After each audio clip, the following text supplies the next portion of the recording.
Assalamualaikum warahmatullahi wabarakatuh. Materi kita kali ini masuk pada hukum Hess. Hukum Hess menyatakan bahwa perubahan entalpi suatu reaksi hanya tergantung pada keadaan awal, zat-zat reaksi, dan keadaan akhir, zat-zat hasil reaksi dari suatu reaksi dan tidak tergantung bagaimana jalannya reaksi. Contohnya, reaksi pembakaran C menjadi CO2 dapat berlangsung dalam dua tahap.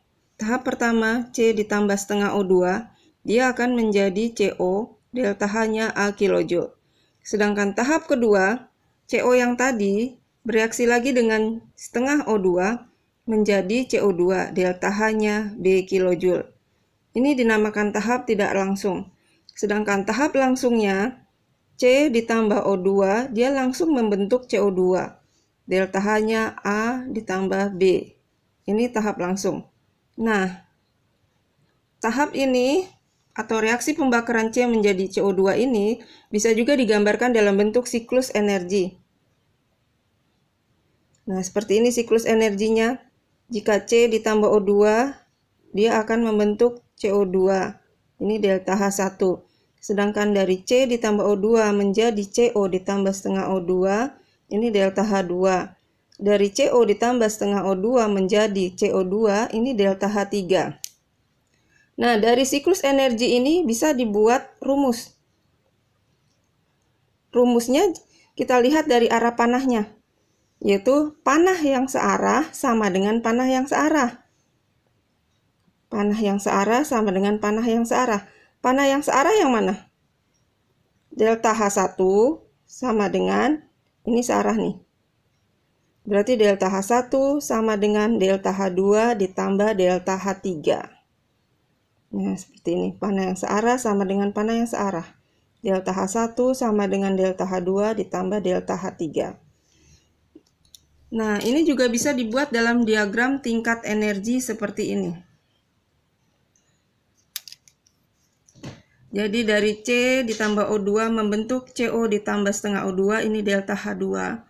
Dari CO ditambah setengah O2 menjadi CO2, ini delta H3. Sedangkan C ditambah O2 langsung membentuk CO2, ini disebut delta H1. Nah, dari diagram tingkat energi ini juga bisa dibuat rumus. Rumusnya, panah yang panjang sama dengan panah yang pendek ditambah panah yang pendek.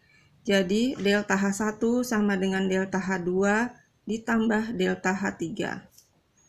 Delta H1 yang panjang sama dengan delta H2 ditambah delta H3.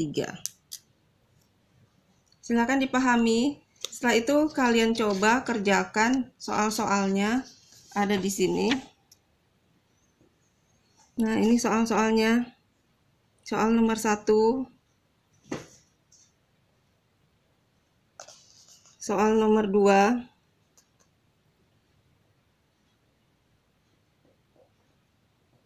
Soal nomor 3.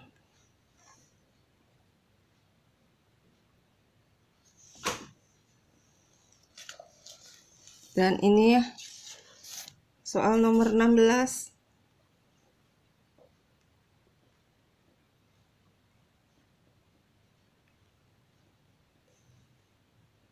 Soal nomor 16. Dan ini soal nomor 17. Ya, kalau delta H-nya negatif artinya dia kehilangan ya. Sedangkan kalau delta H-nya positif dia mendapatkan. Selamat mengerjakan.